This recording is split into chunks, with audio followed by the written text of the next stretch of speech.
I'm Matt Hutchins, and he's Dave Mulvaney, and we're here to talk about how to make profitability in your firm. The M and the D, that's Matt and Dave. Dave, how are you, buddy? I'm good, Matt. How are you? So, I am good today. I think, as we've had many conversations about this, I think the biggest problem facing most business owners today is cash flow. I mean, it's almost like that's the buzzword. And so, people are having trouble paying their bills. Not enough customers. But I think it boils down to really the lack of total focus on the things that drive revenue. So before we go into all that, Matt, why don't you give us a little, give everybody a 5-minute snapshot of your background and kind of how you ended up on Profitability MD with me. That's good. All right. Let's see. So basically what I do is help business owners basically make more and keep more of the money that they make, right? So as you're talking about, cash flow is king. Everybody would like to be making more money, be more successful. Then they start being successful. They get stuck and frustrated. They need some help. They need some guidance. Then once they become successful, they complain about paying too much in taxes or taking it to the next level and that type of information. So I've built 3 6-figure businesses. I do this business coaching, helping these guys. I also manage money, help people manage their investments and stuff like that. But really the goal of this type of stuff is really just to help these guys make more money and keep more of what they make.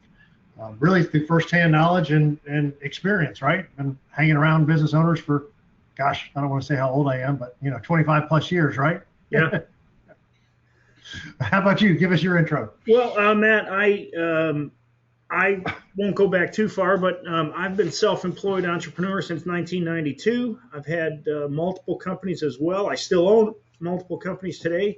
I've had I guess you would say the fortunate experience of being able to ride a company from zero, that I started the company to grossing over 100 million in sales worldwide, and then watching that same company go on a crash and burn and go bankrupt. So, and some people will be like, well, how is that fortunate? Well, unless you've had both sides of the equation, it really gives you insight into the things that work in business and the things that don't, and the things that will eventually cause any business to fail. Of course, those 2 things are so easy to point out, but people don't realize it.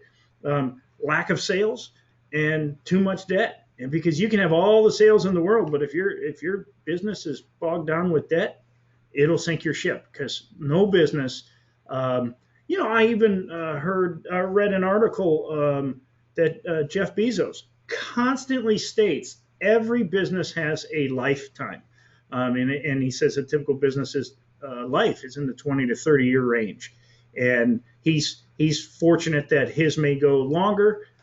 He's already past, I guess, the 30-year point, but the point is every business does have a life. And so if a business owner is not planning outside of that, what I like to say is, if you're an entrepreneur, you're a pilot, and if you're going to fly, you damn sure better have a parachute, because I was fortunate that my parachute was real estate. And what I think business owners, a lot of times they think, well, when I'm 65, I'll sell my business, or when I'm 60, I'll sell my business, and they put all their value in their business. But they're very surprised to find out when they're 60 that their business has no value, because they are the business. And that's what, what you and I work with business owners to do, is to take their business, turn it into something they own instead of something that owns them. So that's my little snapshot there, Matt, of what I'm doing now. So what do you think, Matt? What do you think is if somebody was to say, hey, Matt, if you could wave a magic wand today and help me fix my business, what would be the thing that Matt Hutchins would say, I would recommend this, this, and this? Yeah, that's actually a really good question. And I think most people are along the lines of, hey, I just want a steady flow of clients, customers, right? No matter what business you're in. We all have this feast or famine mode where we get really busy and then there's no pipeline. We haven't done any marketing, and oh shoot, I don't have any clients, so I got to go out and start to drum up some more clients, and then I get busy again, and then I fall off. So I think it's the ebb and flow. So we always talk about the 5-step profit formula. We talk about that we always could use more leads, a steady flow of leads, right? I want more at bats, more potential customers, right? Then once I get a customer, I want to have once I get in front of a prospect, I want to have a higher conversion rate. How many of those guys that I get in front of do I convert to clients? That's number 2. Number 3 would be transactions. So I don't want this to be just a one-time transaction. I believe in the lifetime value of a client. We should all know what a lifetime value of our client is. They're going to buy from us again. They're going to give us referrals. So we want to keep in front of them. So that's transactions number 3. Pricing is number 4. And pricing is talking about how are we pricing our product? Is it a profitable product? I've seen guys not even realize that they're selling stuff at a loss because they didn't know they're all in costs. It's also bundling. How do we price our products? Can we add it with other services to make it more valuable? So we're not comparing apples to apples. I want to compete with my competition, apples to oranges, right? Because I have extra services that you don't have. And then, of course, the 5th is the profitability, as we talked about earlier, which is, gosh, are we doing this? We're not in this just to have a business. I worked with a contractor, build houses and stuff. And they have this mentality sometimes that it's not about profitability, it's about keeping their subs busy. And that's not the case, right? You're in business to make a profit. I'm in business to make a profit. It's not to keep my subs busy. That's the number one. I often hear that business owners, and I work with a lot of contractors, electrical contractors mainly, because my background is in the electrical world. And what's so common is a lot of times the owner is last in line on payday. Right. You don't want to be last in line. You're, like you said, you're in business for one reason. I don't care if you're a nonprofit, you got to raise money. If you're in business as a for-profit entity, you've got to be profitable. And if you're not, you better change your product or the way in which, like when you brought up leads and getting conversions and getting more conversions out of those leads, the best way to do that is to move a business owner out of the commoditized world of selling, where they're I call it begging for work or bidding for work. It doesn't matter if you're a contractor. If you're trying to sell on price, you're losing. I mean, I can't say it any other way. A business owner always loses the price battle 100% of the time. And in this day and age, the Amazon age, we'll call it, eventually that model isn't going to work anymore. There's more and more value today to the mom and pop because they can offer more service, more, it tailored to their customers. And I think that's what you and I are trying to help people do, is say, hey, you got to stop. Everybody's got a product to sell. Everybody's got a service to sell, but you got to stop thinking about this from a price standpoint and think of it from a profitability standpoint. So what do you think when you get to most people's websites, what do you think their big mistake is with their website? Yeah, and that's a good point, right? And so we'll use the website as an example, but we can use it as a conversation and just a conversation you might have. So typical people's website is, I do this service. So you go to a carpet cleaner. I'm a carpet cleaner, been in the business a super long time. It's family owned. We're really friendly. We do a great job. But the problem is everybody can say that. Or you go to a chiropractor's website and the chiropractor says, we've been here a long time. We do a bunch of things, help you with a bunch of aches and pains, and do some other services. And we've been here a long time. You can trust us, right? And so again, we're not given any, to your point, any differentiating factor, right? Or we're not I specialize in, and they give you this list of 50 things that they specialize in. Well, that's not specializing. Yeah, that's not specializing. So we talk about delivering a message saying, we call it, there's a 4-step formula: interrupt, engage, educate, and offer. And so what that means is literally interrupt would be, hey, Dave, you got this problem? Hey, are you sick and tired of having a belligerent child at home? And that would be your problem. I got a problem. The second would be engage. Hey, you want to learn the secrets to controlling your child and having a peaceful home environment? And then educate. You might you might talk about, whether it be a video or a text or a conversation at a cocktail party, where you'll talk about, hey, when you have a belligerent child, it's really not just that child, but it probably is the sibling is affected by that child because they have to walk on eggshells, and then maybe you and your spouse are arguing. So this belligerent child is actually affecting your whole home environment. And then you make the offer, which is, hey, if you have that, we have a guide, a solution, an offer, a service. I've got a solution to your problem. Download my guide, come have a strategy session, come have a free consultation. But we're speaking in their language, which is, do you have this problem? We can solve it. And that's the way you speak to clients. And then it's great because you're focusing them, your ideal prospect, on the solution to their problem. And at the same time, like you brought up, whether you provide them this free guide this way of marketing, it absolutely works. And it's been working since the internet started. And it's going to continue. It worked before the internet started, because what companies were doing before the internet was they would send out a mailer. And that mailer was done typically by a professional copywriter, and it was doing the same thing. It was following a pattern where you present a problem that your ideal prospect has, and I'm going to say that a lot, ideal prospect, because I think the biggest eye-opening thing for people is that they can pick and choose their customer. If you have enough leads, you don't have to take everybody as a customer. And people sometimes are like, I don't really realize that. And that's where you get into fixing your profitability problems, because when you have more than enough leads, then you can elevate your prices to what you're worth and really service your customers. You're not elevating your prices just to make more money. It's you're getting your price point to be at a spot, I guess, that where you say, I can really take care of my customer at that price point, and really give them the like when you and I are both too old, and I know you're never go to nightclubs, but you see these nightclubs like in LA or New York, and they have this whole big red carpet thing going on, for their VIP guests. Well, that's how you want your ideal prospect to feel like, is that you're lifting that velvet arm to let them walk through. That's right. If you can make your customer feel like they're being brought in on the red carpet, that's the ideal client, and you want them to feel that way. Well, you can't do that if you're playing low bid work. But so the downloading of a marketing piece, I say a marketing piece because that's really what you're doing. You're providing your prospect, your ideal prospect, with information. What that information does is it tells education.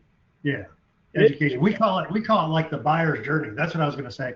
It's like, we talked about the buyer's journey. So anytime you buy something, or I buy something, or anybody buys something, we go through this. We call it the buyer's journey, right? So I use the example that I bought a new car a couple of years ago. This was about 2 years ago, year and a half, whatever it was. But I didn't just call up the local car dealership and say, hey, Dave, I was thinking of buying a new car. What do you think? Right? You would never call the dealership to do that. I would never do that.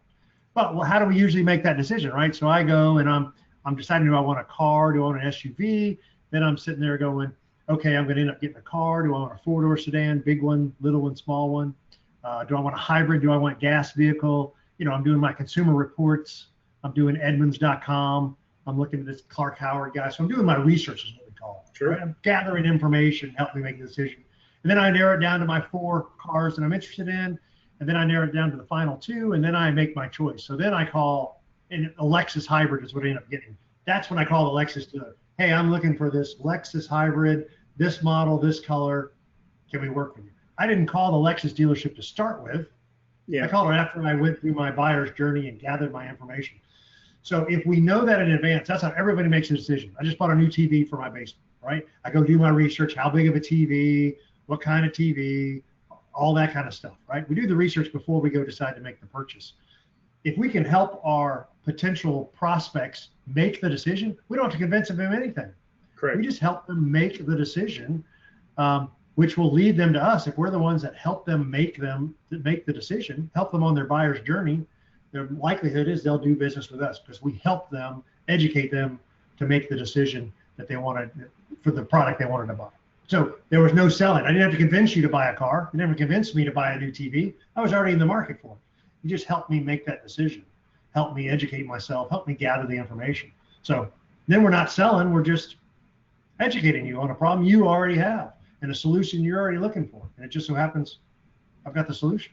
And part of that education process, Matt, is what it does is it positions you or your, if you're helping one of your clients, it positions them as the expert.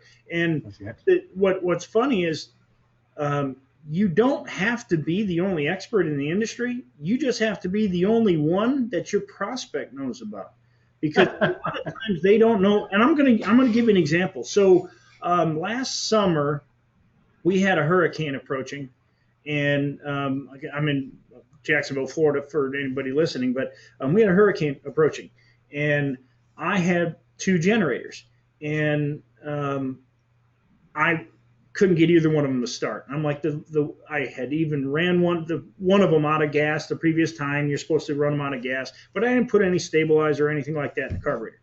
So I did what anybody would do, is I got online and I found this guy. He was like in Tennessee, and he had all these videos online on. I even searched under my model number of my generator, and sure enough, this guy, and literally in about a 7-minute video, he showed me how to take the carburetor off and clean it and put it back together. Now, I was violating one of my own rules, which is hire a professional to do things for you. But I was running out of time, and there was a hurricane approaching, and I said, well, I'm going to 5 o'clock on a Friday. The hurricane's supposed to be here on Saturday. We're either going to have a generator or we're not, because there's no way you're going to get it fixed at 5 o'clock on a Friday. So I grabbed a beer and I literally went out in my warehouse, and in 20 minutes I had that thing running. Now, this guy was in Nashville. Now, he's got a small engine place in Nashville, but I guarantee you one thing about that guy. Everybody in Nashville who's got a small engine problem uses that guy. Got to know that guy. Yeah. Because he's got the information, because everybody wants to try to do it themselves. Not everybody, but some people will try to tackle something. But then if I couldn't have got it running. Who would you go to? I can't go to Nashville, but. No, but I'm saying you would if you lived there. Yeah, this guy has given out information for people, and there's no doubt in my mind he's the expert. And he's not the only expert. There's got to be small engine repair people all over the country, all over the world, that are as good as that guy, or maybe even better. But I believe that guy's an expert, because he helped me do something that prior to reading his materials and watching his videos, I had no idea that. I have some engine experience. I used to fix all my cars and stuff like that. But the point being is that the expert status was achieved by him by giving me the information. I had a problem. He verified I had the problem because I had the part number and it came up on his site. And then he provided me a solution.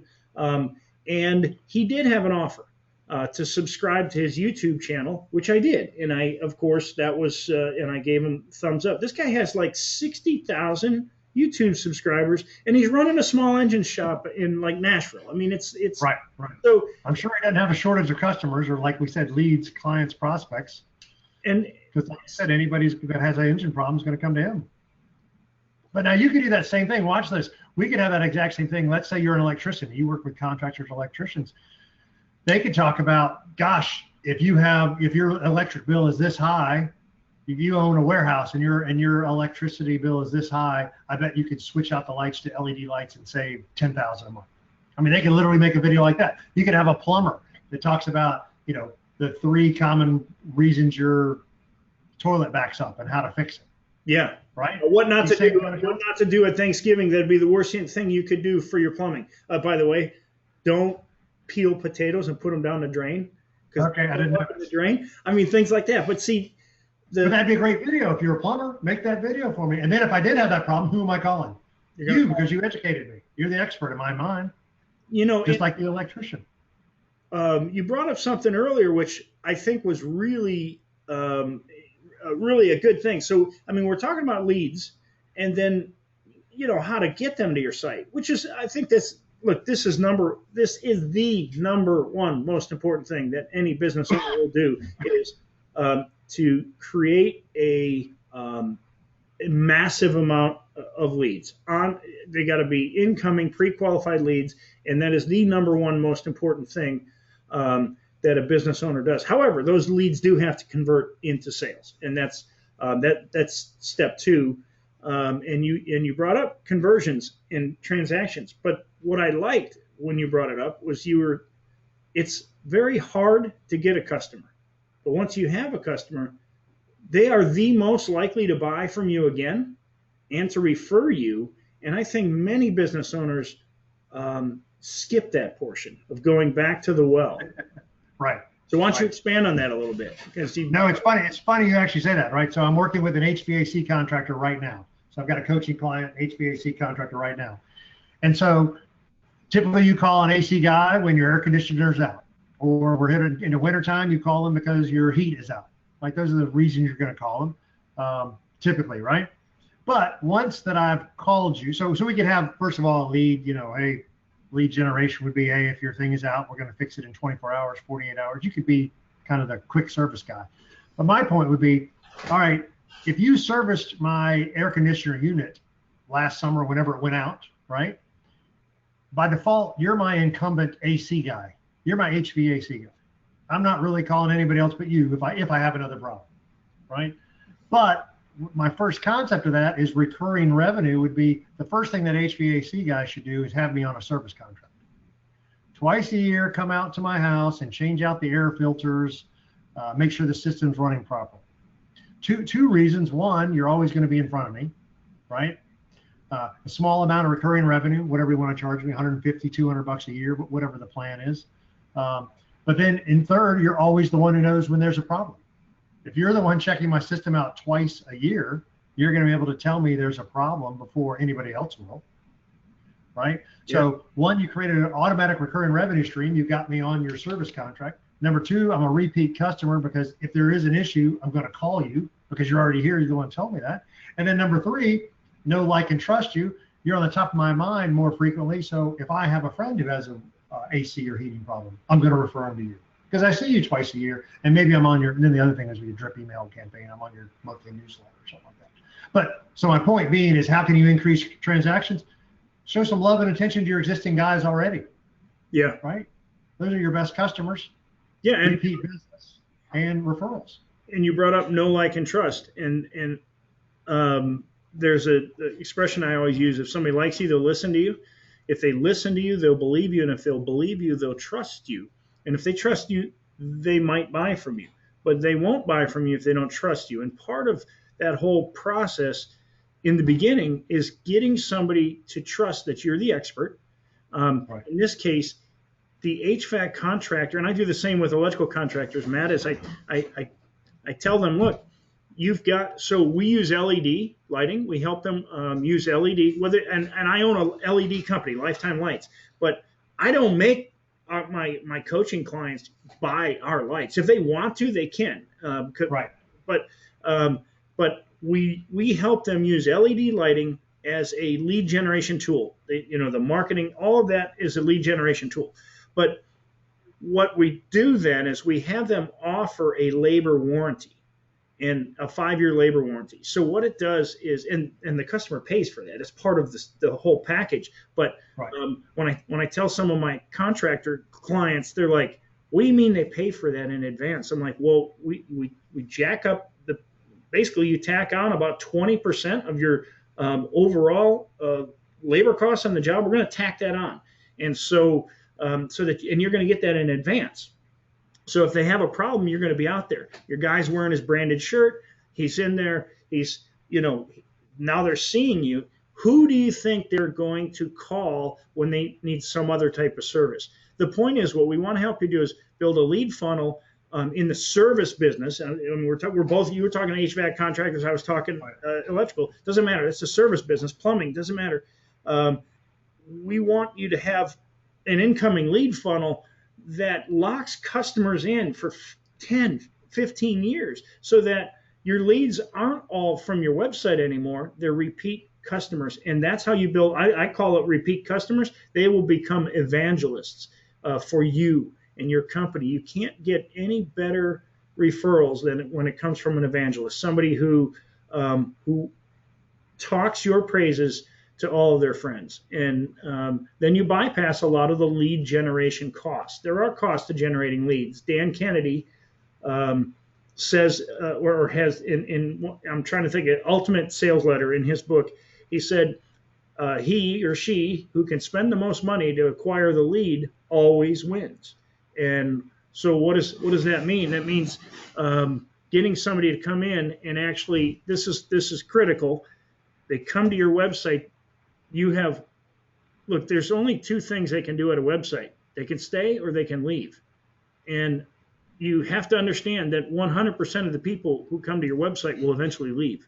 So while they're there, it's your job, if they're in your ideal, if they're an ideal prospect for you, is to capture their information. I'm not talking about their IP address. You have to have something that they want in exchange. Something of value. Yeah, in exchange for their email. Because today, so many people have their email on their phone. People are very personal about their email address today. Everybody knows this is a way that people market is, hey, I'll give you my name and email address, and you're going to send me crap email every day for the next 10 years until I opt out. But that's not a way to do it, right?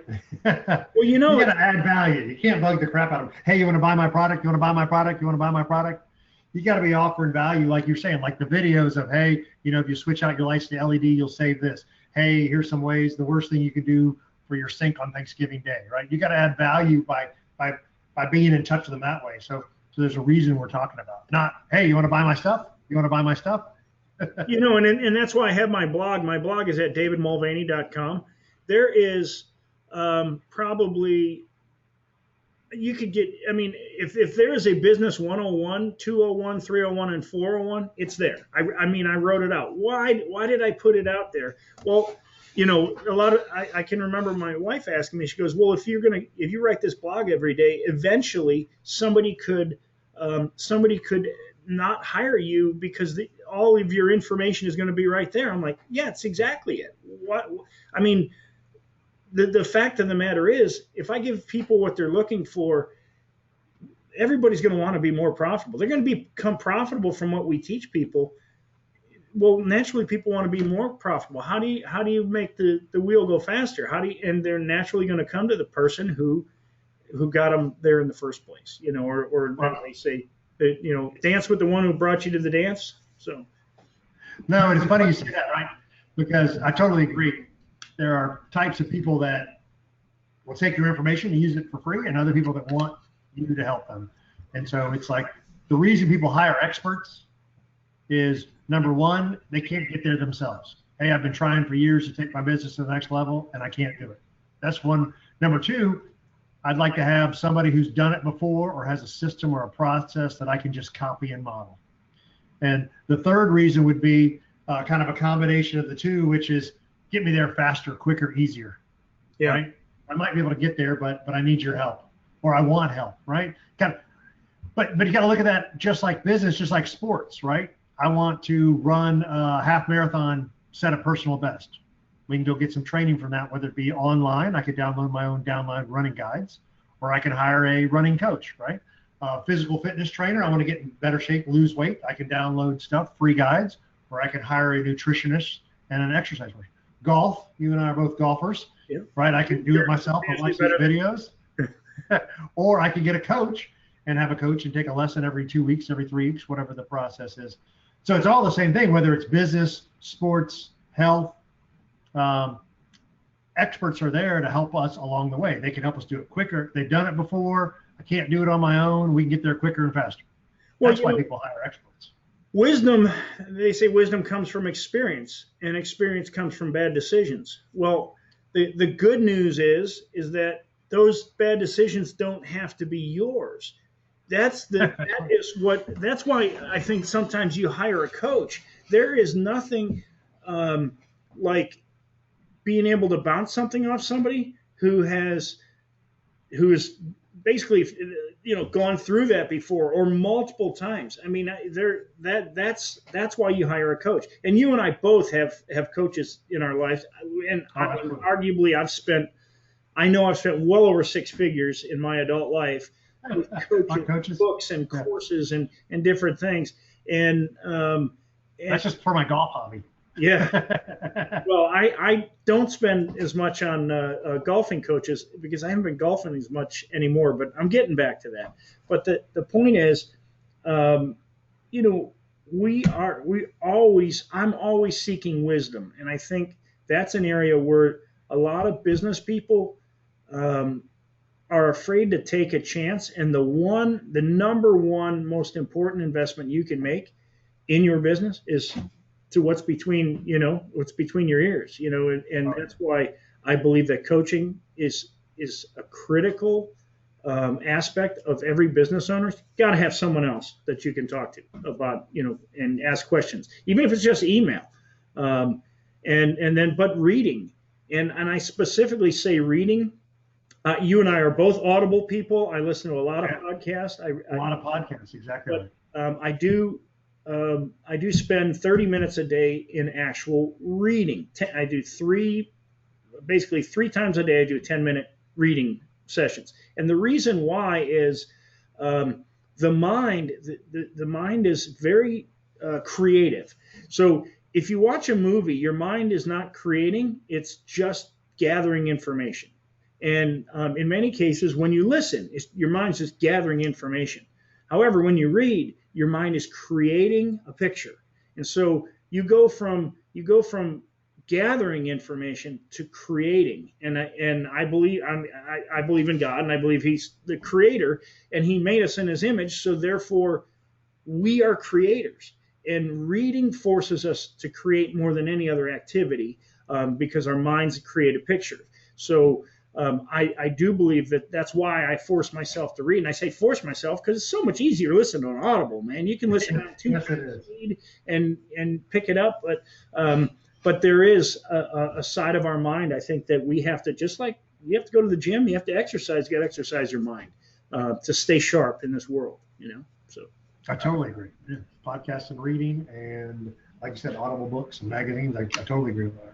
All right. Hey, what's our time limit? Do we need to wrap this up, or where are we at? I think we ought to wrap it up. So what would be your, we talked, we did move through some things today. I think what we covered, Matt, was really kind of the whole gamut of overview.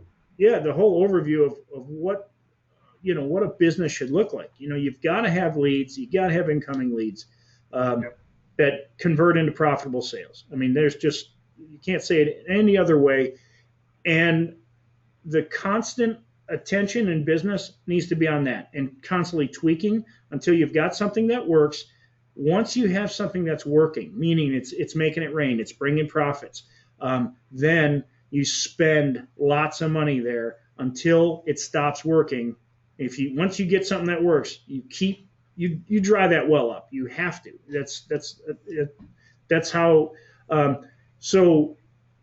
But then there's all sorts of other scalability issues that perhaps that's what we'll talk about on our next call. Because, but I think the takeaway today would be the focus on getting leads.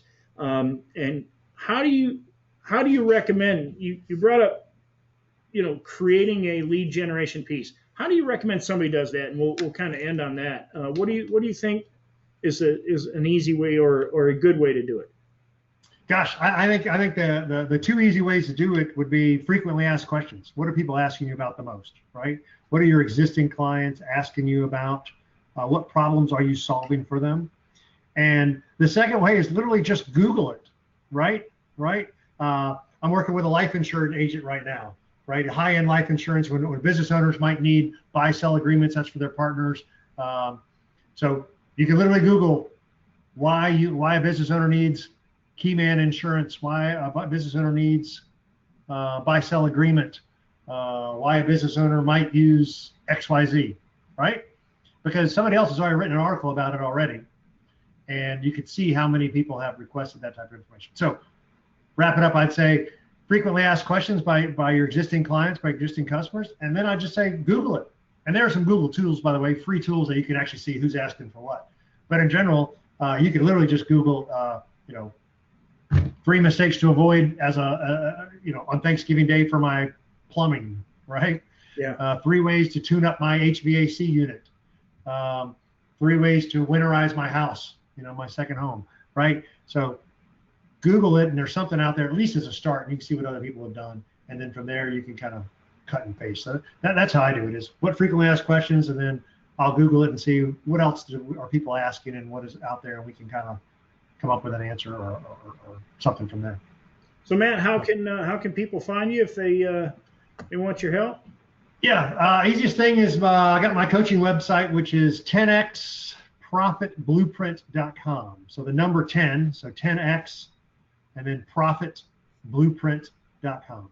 So go on there. I've got some cool videos like we're talking about over there, which are 3 lead generation mistakes people make. Anyway, so check it out.